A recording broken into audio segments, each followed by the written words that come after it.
sampai hari ini belum ada anggota DPR yang berlatar belakang kesehatan. Ya, betul. Akhirnya soal anggaran, soal pengawasan, aturan, legislasi dan lain sebagainya itu bukan dibahas atau bukan diawasi atau bukan dirancanakan anggarannya oleh orang-orang kesehatan. Akhirnya terkadang terkesan tidak tepat sasaran.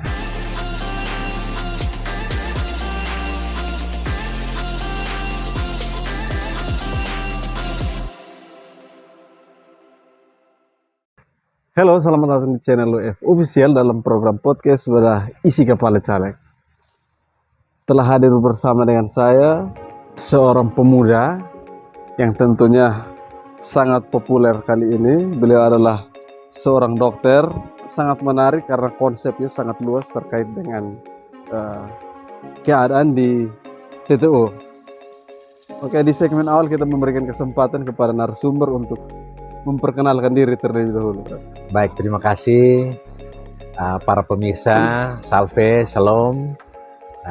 Perkenalkan, nama saya Dionysius Sejal, biasanya dipanggil Denny. Kelahiran Keva Manano 6 Desember tahun 1990. Pendidikan SD SDK Yaperna Kipukan 2 Kipukan, kemudian SD Kenari, dilanjutkan ke SMP Negeri 1 Keva Manano, dan sempat di Seminari Lalian angkatan 55, kemudian lulus dari SMA Negeri 1 Keva Manano. Saya sempat mencari tahu tentang latar belakang Pak Dokter, dan ada banyak prestasi, itu baik di tingkat kabupaten maupun sampai tingkat nasional. Di dunia pendidikan, prestasi apa yang membuat Anda terkesan? Baik, terima kasih untuk diketahui bersama.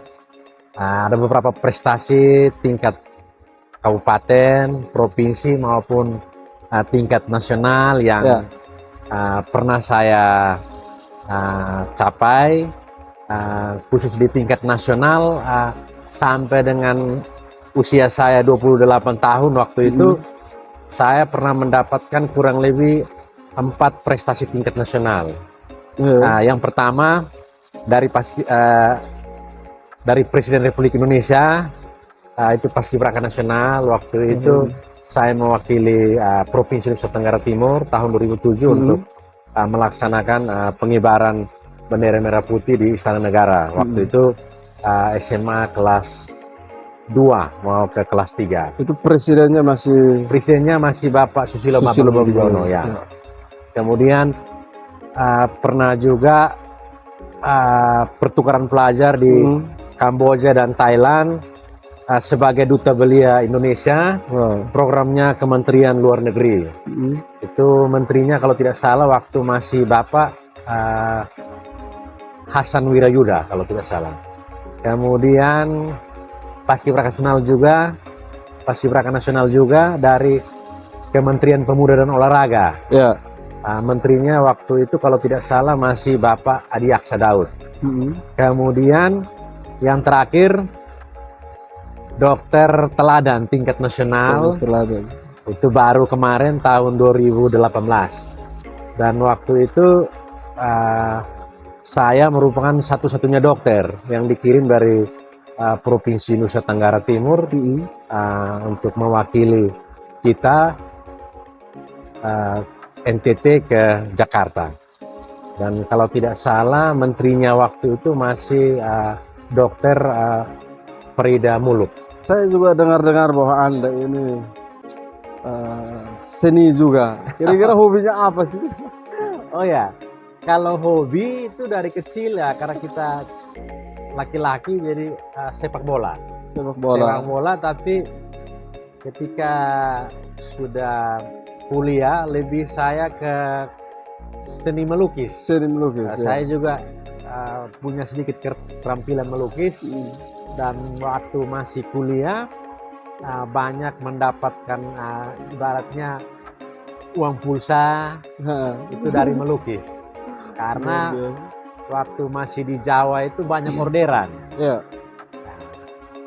Ini anniversary pacaran, hari ulang tahun, dan lain sebagainya itu seringkali diberikan order oleh teman-teman untuk melukis wajah. Jadi super realistik, jadi sama persis seperti wajah atau rupa manusia ketika kita menggunakan pensil gambar. Terima kasih. Oke, luar biasa memang narasumber kali ini. Yang pertama sudah anak kota, prestasinya juga mantap. Ini memang bukan kaleng-kaleng narasumber gitu. Oke, melihat kondisi Kabupaten Timur Tengah Utara yang jantungnya Pulau Timur, visi Anda ke depan itu seperti apa? Baik, terima kasih. Saya kebetulan anak kota, lahir besar di kota, dan beberapa prestasi tingkat nasional sudah pernah saya capai, bertemu dengan menteri, presiden, Kapolri, Panglima, dan lain sebagainya di tingkat nasional. Pernah juga ke Tentunya luar negeri. luar negeri pun demikian. Jadi Tentunya visinya juga pasti akan lebih bagus. Ya. Silakan. Jadi saya selalu punya mimpi bahwa TTU itu harus hebat, TTU itu harus maju, TTU itu harus jadi contoh bagi kabupaten tetangga, dan TTU itu harus bisa kompetitif di segala bidang, khususnya untuk kemajuan dan kesejahteraan masyarakat Kabupaten TTU. Kita jangan tertinggal terus, kita harus punya mimpi, visi yang besar. Itu kira-kira mimpi saya, harapan saya soal TTU ke depan. Oke, dari latar belakang Anda sebagai dokter tentunya saya menyebutnya dengan profesi yang sangat mulia, karena profesi Anda itu bisa dijangkau oleh semua kalangan, mau dari yang belum dilahirkan sampai yang tua. Dari latar belakang Anda di dunia kesehatan, kira-kira program apa yang mungkin ditingkatkan di Kabupaten itu? Baik, terima kasih. Nah, ini menarik nih. Jadi memang terkadang banyak orang sering bertanya, loh, oh sudah dokter, terus kenapa nih harus masuk Caleg lagi dunia politik. Melalui calon legislatif nih. Jadi ini memang sebenarnya saya secara pribadi kebetulan kurang lebih 6 tahun berkecimpung di dunia kesehatan, baik itu di Puskesmas Napan, sempat juga di Puskesmas Oelolok, Rumah Sakit Leona, dan juga beberapa klinik swasta, klinik mitra keluarga, dan juga praktek mandiri. Dan saya jujur temukan banyak sekali permasalahan kesehatan yang belum diperhatikan dengan baik, dan yang perlu sama-sama kita perhatikan, kita tingkatkan untuk pelayanan kesehatan ke depan lebih baik lagi. Karena pelayanan kesehatan ini merupakan pelayanan dasar, dan ini yang kita layani adalah manusia, bukan benda mati atau hewan, tapi ini manusia yang tentunya sama-sama kita harapkan untuk mendapatkan pelayanan yang prima, pelayanan yang paripurna. Jadi itu yang mendorong saya untuk masuk ke legislatif juga, karena memang sampai dengan hari ini, atau mungkin ada atau tidak, tapi yang saya tahu bahwa sampai hari ini belum ada anggota DPR yang berlatar belakang kesehatan. Akhirnya pelayanan kesehatan yang pelayanan dasar ini, yang soal anggaran, soal pengawasan, aturan, legislasi, dan lain sebagainya itu bukan dibahas atau bukan diawasi atau bukan dirancanakan anggarannya oleh orang-orang kesehatan. Akhirnya terkadang terkesan tidak tepat sasaran. Betul. Kurang lebih seperti itu. Kalau di bidang kesehatan juga, saya pikir karena di Pulau Timur ini, kita di jantungnya Pulau Timur. Lalu pandangan Anda ke depan tentang dunia kesehatan ini maunya seperti apa? Baik, terima kasih. Kalau pandangan ke depan, tentunya dengan kemajuan zaman ke depan, Ya. masyarakat akan semakin banyak, Mm-mm. kota akan semakin padat, Ya. dan tentunya penyakit yang akan timbul juga akan semakin banyak, bervariatif, dan masyarakat akan semakin resisten. Dan untuk itu dibutuhkan fasilitas kesehatan yang memadai. Fasilitas kesehatan yang memadai, baik dari soal infrastrukturnya maupun dari sumber daya manusia kesehatannya itu juga harus memadai. Nah, yang saya lihat hari ini di kota Keva, Kabupaten TTU umumnya, kita belum memiliki rumah sakit yang baik. Nah, contoh sederhana, rumah sakit umum kita, rumah sakit umum daerah kita hari ini. Ini kan rumah sakit yang sudah bertahun-tahun, dan sampai dengan hari ini tidak ada pengembangan. Pengembangan fisiknya mungkin beberapa titik, tapi tidak maksimal. Dan saya anggap bahwa sudah tidak layak lagi. Nah, kita beruntung karena 2018 kemarin dalam perjalanan ada pihak swasta yang mau membangun rumah sakit Leona. Akhirnya sekarang rumah sakit Leona juga menjadi salah satu rujukan untuk kita masyarakat TTU untuk mendapatkan pelayanan kesehatan yang prima. Tetapi saya berharap pemerintah daerah dan semua stakeholder terkait untuk mari kita sama-sama berpikir soal kesehatan, khususnya rumah sakit dan infrastruktur yang di dalam. Oh ya, tambahan, memang hari ini pun ada rumah sakit penyangga perbatasan, rumah sakit Ponu di Ponu. Nah, tapi kembali lagi pertanyaannya, rumah sakit Ponu yang sudah terstandar Kementerian Kesehatan, pertanyaannya, apakah orang kota mau ketika sakit dirujuk ke Ponu? Tentunya kan banyak yang tidak mau. Kita harus dirujuk ke Ponu. Nah, untuk itu kita harus berpikir besar ke depan, bagaimana untuk kalau bisa kita merelokasi rumah sakit umum daerah yang sekarang ini ke daerah, ke tempat yang lebih layak, lebih luas, dan jauh dari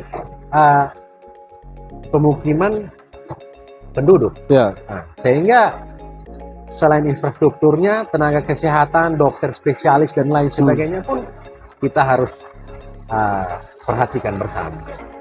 Itu kira-kira pandangan saya terhadap kesehatan ke depan. Kesehatan ini juga kalau kita di jantungnya Pulau Timor, saya pikir kalau infrastruktur kesehatan yang memadai itu juga akan menarik perhatian dari kabupaten-kabupaten lain untuk berobat di sini, dan dampak yang kedua adalah pengembangan ekonomi UMKM masyarakat. Saya sangat sepakat karena begini, hari ini rumah sakit umum daerah kita cukup bagus. Banyak dokter-dokter spesialis, tetapi hampir semua dokter spesialis itu dari luar, dari Jawa. Anak asli TTU hari ini belum ada yang spesialis.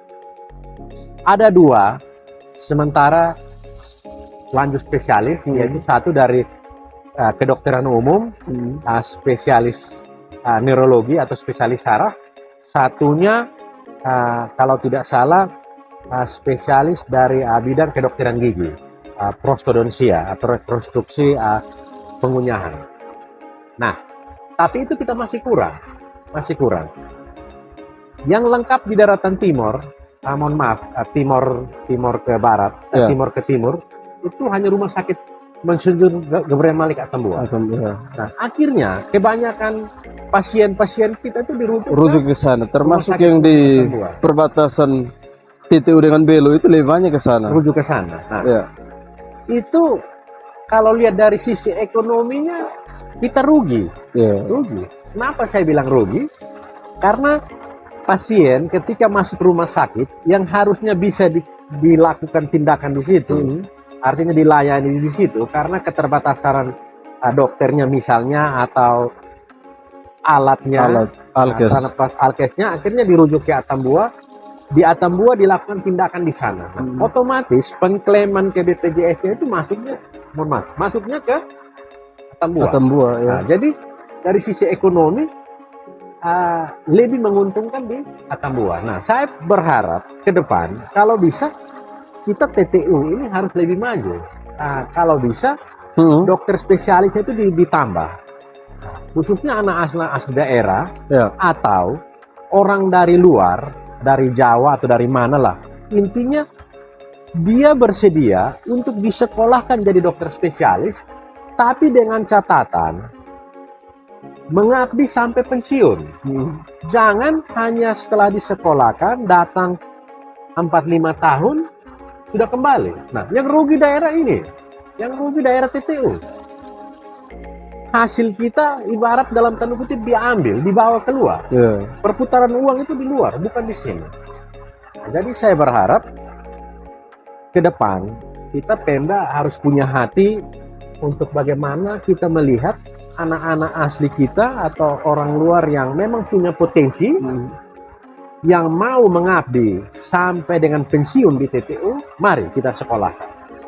Sehingga kembali melayani sampai tuntas, sampai purna tugas di TTU. Ya. Jangan separuh waktu terus kembali.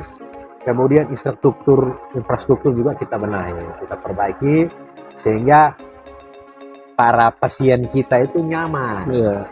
Karena pasien kalau dirujuk keluar, justru itu akan mempercepat harapan hidupnya lebih pendek.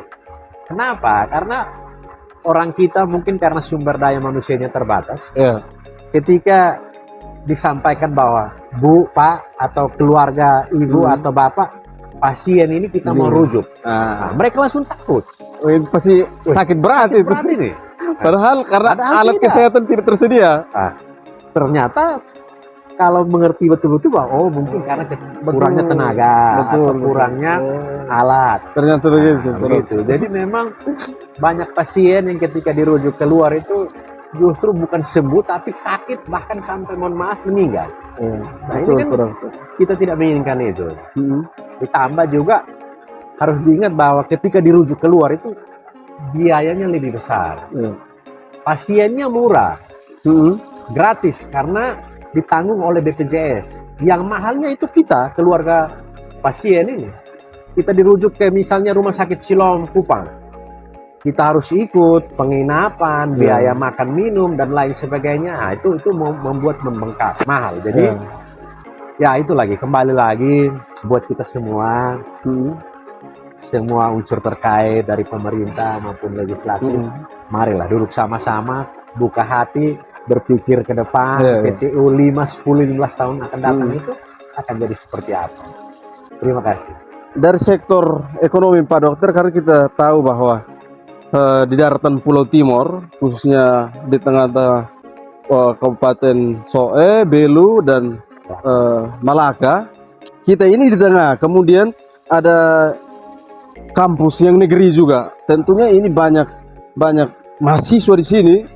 Lalu peluang apa yang berdampak ke ekonomi? Kalau dari sisi ekonomi, yang pertama, kalau dari saya, yang pertama itu pemerintah yang pertama harus perbanyak event, event tahunan atau event kerjasama dengan dinas pariwisata maupun pihak ketiga untuk memperbanyak event di kota yang nanti pesertanya melibatkan tetangga kabupaten kita ini, bisa dari Belu, Malaka, Soe, atau bahkan sampai ke Kupang. Karena ketika ada satu event di situ, event apa saja, itu dampak ekonominya itu besar sekali. Kita contoh sederhana, road race katakanlah. Ketika road race itu yang datang Atambua, Belu, Malaka, Kupang, Kabupaten Kupang, bahkan dari Jawa juga ke sini. Nah, di situ akan timbul keramaian. Di situ akan banyak penonton, pengunjung dari luar datang ke TTU.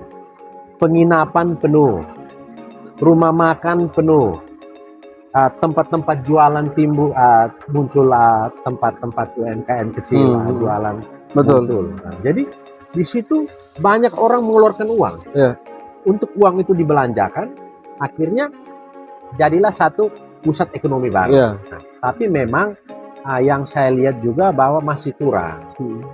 Harus dibuat semacam schedule minimal 3 bulan sekali atau 5 bulan sekali. Ya, kalau bisa diperpendek lebih bagus, diperbanyak event. Bisa sepak bola, dari olahraga, bisa dari road race, bisa dari konser dan lain sebagainya.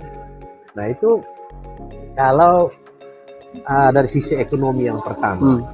Kemudian kita juga harus berpikir untuk bagaimana menciptakan lagi event lain, khususnya di seputaran pusat kota kita, di depan kantor bupati, di lapangan Emanu. Nah, kalau bisa dibuatkan pusat kuliner di situ. Sehingga masyarakat kita itu yang ingin berekreasi tidak perlu harus buang uang mahal untuk harus sampai Tanjung Bastian, harus sampai ke Teluk Gurita atau sampai ke Kupang. Cukup bisa rekreasi di seputaran lapangan Emanu. Ditata dengan baik, diberikan kursi taman, diberikan lampu penerangan. Karena yang saya lihat belum ada kursi taman di sekitaran lapangan Emanu. Akhirnya banyak kita seringkali nongkrong hanya di trotoar, duduk di rumput di lapangan. Nah itu kan kurang bagus. Apalagi itu ada kantor pemerintahan, pusat pemerintahan, kantor bupati. Saya kira itu harus ditata lebih bagus. Nah dibuat pusat kuliner di dalam lapangan satu waktu, misalnya ada lomba tarian, misalnya lomba karaoke, atau misalnya ada literasi di situ. Jadi dalam satu waktu beberapa kegiatan bisa disertakan sekalian. Dan berdampak ke banyak aspek. Saya sepakat. Ya, karena memang di TTU ini khususnya Kota Keva itu pusat ekonominya Kabupaten TTU. Dan kebetulan ada Unimor dan beberapa kampus swasta. Saya pikir ini akan menjadi hal yang baik untuk kita tingkatkan, tapi bagaimana pemerintah melihat peluang itu ya? Pemerintah memang harus melihat peluang itu, karena kan ada Unimor. Nah, Unimor hari ini kan mahasiswanya kan ribuan dari berbagai kabupaten yang ada di provinsi NTT. Nah ini bagaimana dari dinas pariwisata atau dari dinas terkait lainnya melihat peluang ini, membuat satu kegiatan event yang kira-kiranya lebih mengarah ke aspek pendidikan misalnya, dan lebih banyak keterlibatan pesertanya mungkin dari dunia pendidikan, mahasiswa Unimor mungkin, mahasiswa Stipas mungkin, atau Akbit Santa Elizabeth mungkin. Nah, jadi artinya ini loh pusat, sebenarnya mereka itu target ekonomi kita sebenarnya. Betul. Kalau memang kita mau untuk membuat satu kegiatan, satu event yang arahnya ke pendidikan itu, libatkan teman-teman di pendidikan, kurang lebih seperti itu. Oke, luar biasa ya. Memang sebenarnya di TTU ini butuh keterwakilan milenial di kursi parlemen, sehingga visinya itu relevan dengan situasi. Oke, Pak Dokter, kita sudah di penghujung acara. Mungkin ada beberapa hal yang mau disampaikan, atau mungkin ada visi lain yang belum tadi digambarkan tentang di Kabupaten TTU. Oh ya, baik. Memang salah satu yang sempat kita singgung adalah milenial. Memang kita tidak bisa pungkiri bahwa hari ini dan ke depan itu kaum milenial itu akan mendominasi. Anak-anak milenial itu akan mendominasi dalam berbagai aspek. Makanya anak-anak milenial itu harus diberikan ruang. Nah, kalau saya hari ini, saya juga termasuk anak milenial yang coba bergeser masuk ke legislatif, karena memang anak milenial harus diberikan ruang. Ruang di mana hari ini anak milenial ini kan lebih ke gamers, kemudian lebih ke sepak bola, seni, budaya, sosial, fashion itu bisa mereka seringkali misalnya fashion itu barbershop, kemudian make up artis, MUA, bisa ke singers, nyanyi, bisa contoh salah satunya Vincenzo mungkin, kemudian air beras, untuk cat motor, kemudian pertandingan game. Nah, inilah anak-anak milenial. Nah, kita pemerintah pun saya harap buka ruang bagi mereka untuk kalau bisa juga bisa terjun masuk ke situ. Contohnya anak-anak yang punya niat, punya minat bakat di games, mari buatkan event buat mereka. Ya. Karena hari ini semua anak ini kan sedang gadget. Nah, jadi itu buka ruang buat mereka. Yang bisa sepak bola, mari berikan ruang buat mereka. Yang bisa volley, mari berikan ruang buat mereka. Yang bisa make up, mari buka ruang ke mereka. Jangan lupa konten kreator juga Pak Dokter. Oh ya, mohon maaf, konten kreator ya, seperti adik ini, luar biasa. Anak TTW itu harus hebat ya. Siap. Nah, jadi konten kreator, mari berikan ruang. Dan kalau bisa pemerintah harus pikirkan, kira-kira mereka ini diarahkan kemana ya? Ya. Jangan sampai punya bakat, punya kemampuan, tapi karena tidak difasilitasi, akhirnya mati, tidak hidup, tidak berkembang. Nah, itu yang harus kita juga perhatikan soal itu. Kemudian satu lagi sebelum kita mengakhiri, bagaimana pemerintah menciptakan lapangan pekerjaan baru. Lapangan pekerjaan baru ini saya maksudkan di sini adalah sekarang ini banyak adik-adik kita itu lulusan sarjana itu yang dalam tanda kutip nganggur. Kenapa nganggur? Karena tidak memiliki skill.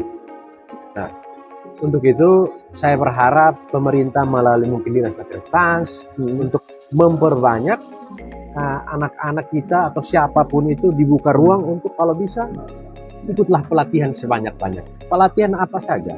Kerajinan tangan misalnya, atau untuk membuat gantungan kunci, atau yang ikonik TTU, patung Tiga Raja misalnya, atau gedung DPR, atau gedung Bupati, atau mungkin PLWN Napan, buat kerajinan tangan seperti tadi saya bilang, sablon juga bisa, gantungan kunci, mop, dan lain-lain.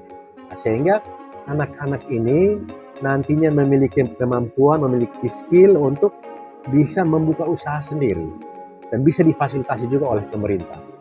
Ketika mereka memiliki skill, bisa juga mereka tetap buka usahanya di TTU atau bisa mereka kerja keluar. Ada satu contoh, banyak sekali TKW kita bekerja di luar negeri, di Malaysia misalnya, seringkali dipukul. Ada yang di Kalimantan juga. Di Kalimantan dan lain sebagainya. Itu karena tidak memiliki skill. Bagaimana selama hidup di kampung kita masak cuman pakai kayu api, setrika pakai bara api. Nah, hari ini kita di rumah majikan yang kaya, harus kita menggunakan kompor gas. Kita menggunakan serba listrik dan lain sebagainya. Akhirnya merusak barang-barang majikan karena kita ketidaktahuan kita. Nah, disitulah pasti majikan marah, akhirnya dipukul dan lain sebagainya. Kita berharap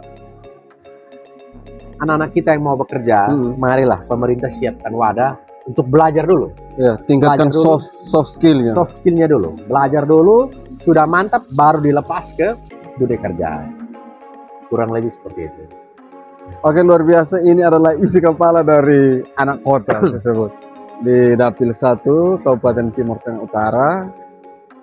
Cukup menarik juga pembahasan kita kali ini karena tamunya juga luar biasa.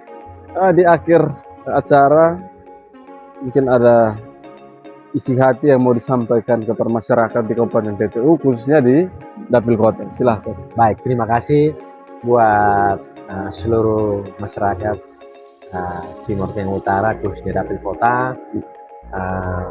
Mari kita sama-sama sukseskan pesta demokrasi tanggal 14 Februari 2024 ini untuk memilih calon legislatif dan presiden. Dan harus kita ingat, kita orang kota cerdas, orang kota orang rasional. Gunakan otak, gunakan hati, jangan terkecoh dengan politik uang. Marilah kita memilih calon wakil kita yang kita anggap layak dan pantas untuk duduk di DPR menyuarakan aspirasi kita dan juga banyak orang, bukan kepentingan pribadi. Akhir kata juga, Bapak Mama, saudara sekalian, jangan lupa memilih saya sebagai salah satu kandidat calon legislatif dari Partai Golkar nomor urut 3. Terima kasih. Oke, terima kasih Pak Dokter sudah hadir dalam podcast berisi kepala caleg. Semoga sukses ke depan. Terima kasih. Sampai jumpa.